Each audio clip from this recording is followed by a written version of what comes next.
आज हम जीव विज्ञान के बारे में पढ़ने स्टार्ट करते हैं।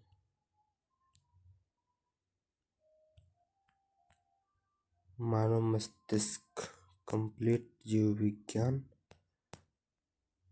जीव विज्ञान क्या है?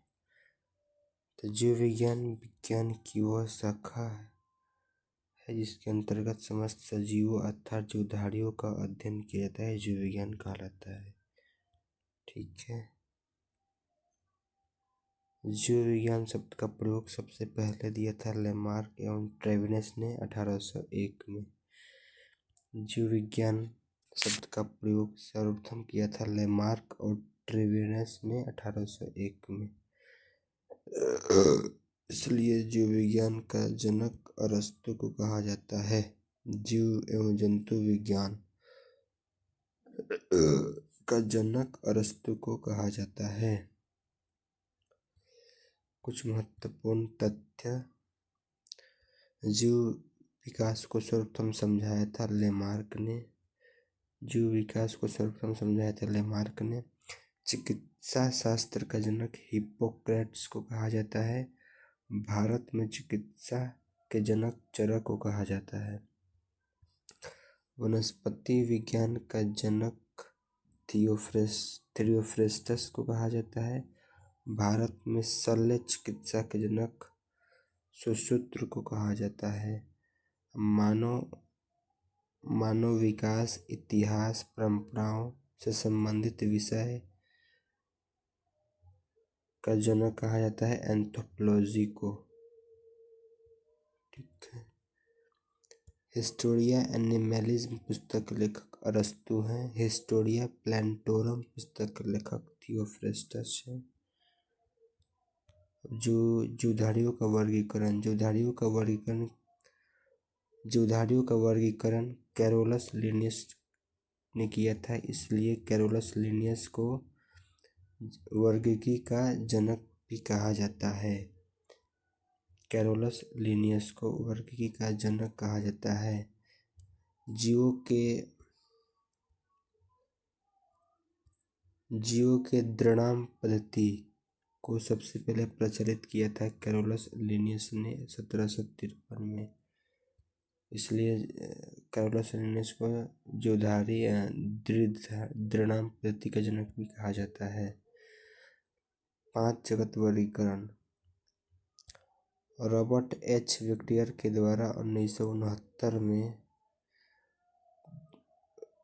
5 जगत बांटा गया था जीवों को। कौन कौन से 5 जगत था? मोनेरा, प्रोटिस्टा, कवक, पादप, जंतु। मोनेरा, प्रोटिस्टा, कवक, पादप, जंतु 5 जगत थे। जितने भी प्रोकैरियोटिक जीव शामिल होते हैं वह मोनेरा जगत के अंतर्गत आते हैं। मोनेरा जगत के अंतर्गत कौन कौन से सजीव आते हैं? तो बैक्टीरिया जो होते हैं, नीलहरित शैवाल जैसे साइनोबैक्टीरिया, ये सब मोनेरा जगत के अंतर्गत आते हैं। प्रोटिस्टा मोनेरा के अंतर्गत आता है। कवक के अंतर्गत फंजी, पादप प्लांटिया, जंतु एनिमलिया। प्रोकैरियोटिक और यूकैरियोटिक जीव के बीच अंतर जानते हैं। तो प्रोकैरियोटिक जीव में केंद्रक नहीं होता है। ठीक है। जितने भी एक कोशिकीय यूकैरियोटिक जीव शामिल किए जाते हैं वो प्रोटिस्टा जगत में शामिल किए जाते हैं। तो प्रोटिस्टा जगत में सवाल पूछता है कि प्रोटिस्टा जगत में किस जीव को शामिल किया जाता है? तो यूकैरियोटिक जीव को शामिल किया जाता है। प्रोटिस्टा जगत के सदस्य कौन कौन से हैं? तो शैवाल, कवक, प्रोटोजोआ सब प्रोटिस्टा जगत के सदस्य हैं।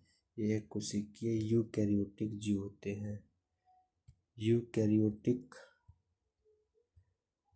जीव में उपस्थित होता है केंद्रक। अब बैक्टीरिया। तो बैक्टीरिया की खोज, जीवाणु की खोज लीवेनहॉक के द्वारा 1683 में किया गया था। जीवाणु विज्ञान का पिता लीवेनहॉक को कहा जाता है। जीवाणु को नाम दिया था एहरनबर्ग ने दिया था। जीवाणु का नाम दिया था एहरनबर्ग ने दिया था 1829 में। कोशिका संरचना वाला छोटा जीव जीवाणु ही है। जीवाणुओं की कोशिका भित्ति बनी होती है म्यूकोपेप्टाइड की।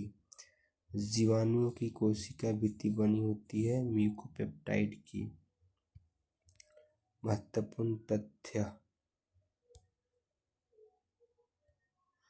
दलहनी पौधे की जड़ों में पाए जाने वाला जीवाणु राइजोबियम है।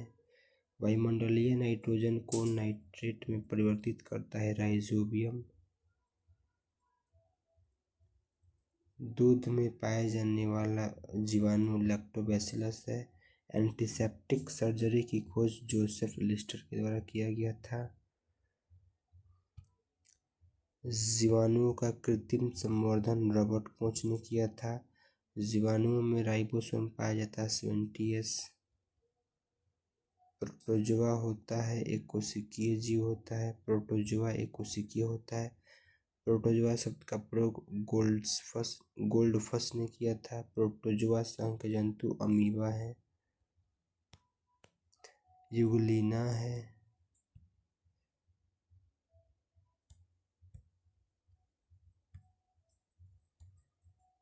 अमीबा, यूग्लिना, प्लाज्मोडियम, एंट अमीबा, हिस्टोलिका, ये सब प्रोटोजोआ जगत के जंतु होते हैं। हरा प्रोटोजोआ कहलाता है यूग्लिना को हरा प्रोटोजोआ कहा जाता है। यूग्लिना को हरा प्रोटोजोआ कहा जाता है। बैक्टीरिया की बात करें तो संसार का सूक्ष्मतम जीव विषाणु होता है। विषाणु के अध्ययन को वायरोलॉजी कहते हैं। विषाणु की खोज इवान मिस्की ने किया था 1892 में। सामान्यतः विषाणु बने होते हैं प्रोटीन और न्यूक्लिक अम्ल का। विषाणु का आकार 0.15 माइक्रोन से 0.2 माइक्रोन के बीच होता है। रासायनिक रूप से विषाणु होते हैं न्यूक्लियोप्रोटीन। कोशिका विज्ञान: जीव की मूलभूत इकाई कोशिका है।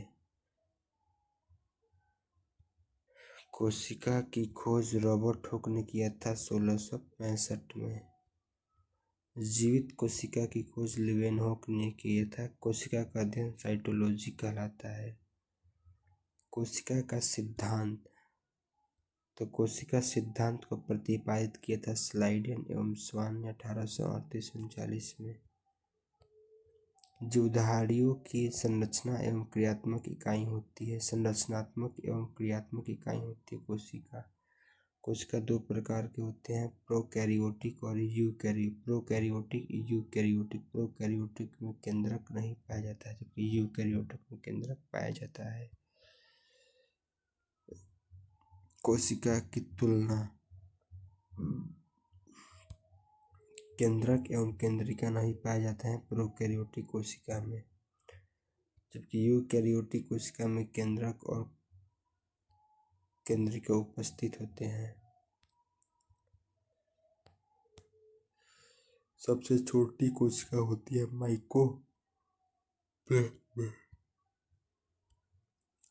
सबसे छोटी कोशिका माइकोप्लाज्मा होती है। मानव कोशिका के महत्वपूर्ण तथ्य: सबसे बड़ी कोशिका होती है शुतुरमुर्ग का अंडा। सबसे बड़ी कोशिका होती है शुतुरमुर्ग का अंडा। मानव शरीर की सबसे लंबी कोशिका न्यूरॉन, जो कि तंत्रिका तंत्र का होता है न्यूरॉन। मानव शरीर में पाई जाने वाली सबसे छोटी कोशिका सेरिबेलम की ग्रेनुअल कोशिका होती है। मानव शरीर में पाई जाने वाली सबसे बड़ी कोशिका अंडाणु ओवम। माइटोकॉन्ड्रिया की खोज ऑल्टमैन ने किया था। माइटोकॉन्ड्रिया नाम दिया था बेंडा ने। माइटोकॉन्ड्रिया नहीं पाया जाता है बैक्टीरिया में। जीवाणु में बैक्टीरिया में माइटोकॉन्ड्रिया नहीं पाया जाता है। माइटोकॉन्ड्रिया में पाए जाने वाले द्रव मैट्रिक्स कहलाते हैं। माइटोकॉन्ड्रिया में पाए जाने वाला द्रव मैट्रिक्स कहलाता है। ये होता है मैट्रिक्स, जो बाहर बाहर संरचना होती है, मैट्रिक्स कहलाता है। माइटोकॉन्ड्रिया को कोशिका का पावर हाउस, ऊर्जा गृह कहते हैं। कोशिका का शोषण केंद्र माइटोकॉन्ड्रिया ही है। कोशिका का शोषण केंद्र माइटोकॉन्ड्रिया ही है। माइटोकॉन्ड्रिया में ऊर्जा संचित रहता है एटीपी के रूप में। एटीपी का निर्माण माइटोकॉन्ड्रिया में ही होता है। माइटोकॉन्ड्रिया में होता है एटीपी कहलाता है ऊर्जा की इकाई। क्रेब चक्र माइटोकॉन्ड्रिया में ही उत्पन्न होता है। एटीपी क्या है? एटीपी ऊर्जा की इकाई।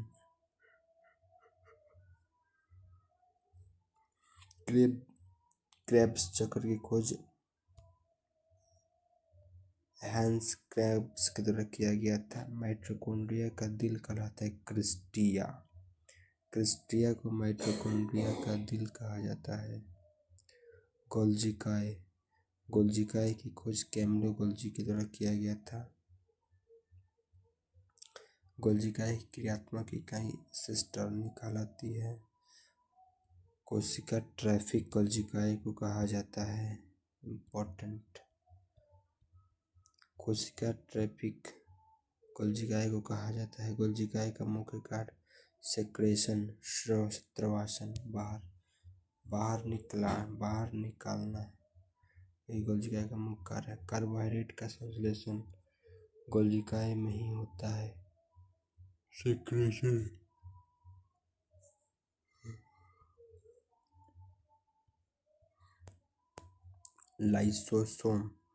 लाइसोसोम की खोज डी ड्यूबे के द्वारा 1948 में किया गया था। लाइसोसोम एक प्रकार का एंजाइम होता है। लाइसोसोम का मुख्य कार्य बाह्य पदार्थ का भक्षण एवं पाचन करना होता है। लाइसोसोम को आत्महत्या का थैली भी कहा जाता है। कोशिका का एटम बम लाइसोसोम को कहते हैं।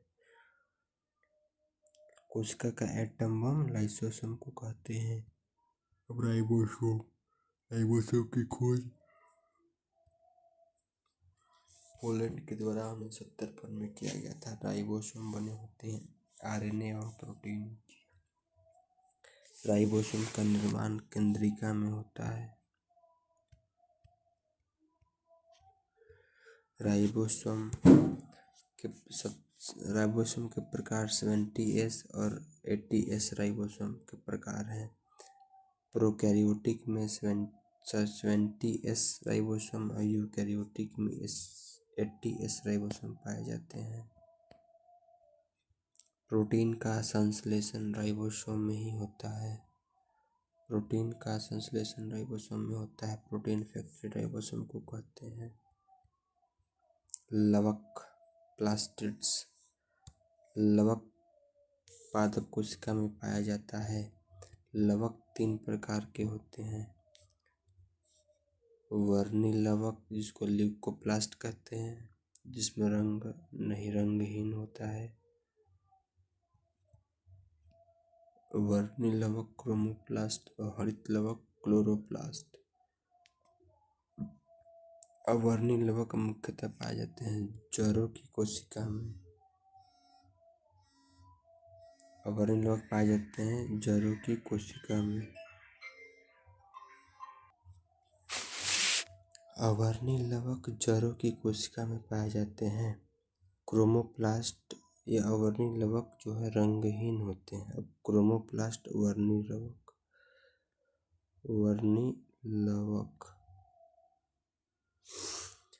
ये इसका रंग होता है क्रोमोप्लास्ट। क्लोरोप्लास्ट, जिसमें ग्रीन फोटोसिंथेसिस के कारण इसका रंग हरा होता है। लवक के कार्य क्या है? तो फूलों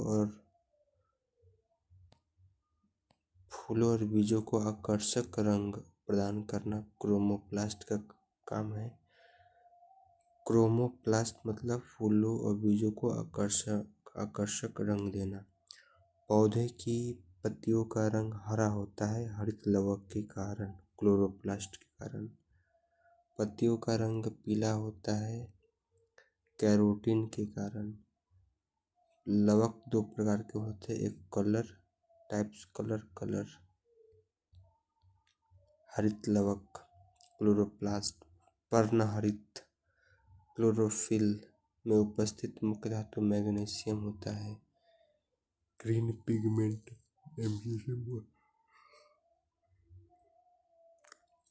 प्रकाश संश्लेषण में सहायता करता है हरित लवक। प्रकाश संश्लेषण में सहायता करता है हरित लवक क्लोरोप्लास्ट।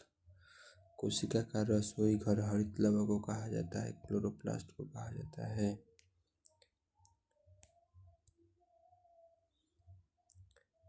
क्लोरोप्लास्ट क्या स्तन की उपस्थिति में क्लोरोप्लास्ट क्या करता है कि फूड का निर्माण करता है पादप में। पादप मतलब पौधों में। ये बाहरी जो आवरण होता है क्लोरोप्लास्ट का हो जाता है। बीच वाला ग्राना, स्ट्रोमा इत्यादि पाए जाते हैं। पौधों के रंग एवं वर्णक। टमाटर में लाल रंग का कारण लाइकोपीन है। टमाटर का लाल रंग लाइकोपीन के कारण। हल्दी में पीला रंग जैकोफिल के कारण। हल्दी का पीला रंग जैकोफिल के कारण। पपीता का पीला रंग कैरिकाजैथिन के कारण। कैरिकाजैथिन के कारण। सेब में लाल रंग एंथोसाइनिन के कारण। मिर्च में लाल रंग का कारण कैप्सेथिन है। मिर्च में लाल रंग का कारण कैप्सेथिन है। गाजर में वर्णक होता है कैरोटीन। केंद्रक, रसधानी एवं तारकाया। केंद्रक की खोज रॉबर्ट ब्राउन के द्वारा किया गया था 1831 में। कोशिका का प्रबंधक होता है केंद्रक। कोशिका का दिमाग केंद्रक को कहते हैं। केंद्रक का मुख्य भाग क्रोमैटिन का निर्माण करना होता है। क्रोमैटिन बना होता है प्रोटीन और डीएनए से। रसधानी और तारकाया की बात की जाए तो रसधानी की निर्जीव संरचना, कोशिका की निर्जीव संरचना रसधानी कहलाती है। इस प्रकार का दिखता है। रसधानी पाई जाती है पादप कोशिका में। तारकाया की खोज बोवेरी के द्वारा किया गया था। तारकाया की खोज बोवेरी के द्वारा किया गया था। तारकाया पाया जाता है जंतु कोशिका में। केंद्रक, रसधानी एवं तारकाया, इसको अगले चैप्टर में पढ़ेंगे।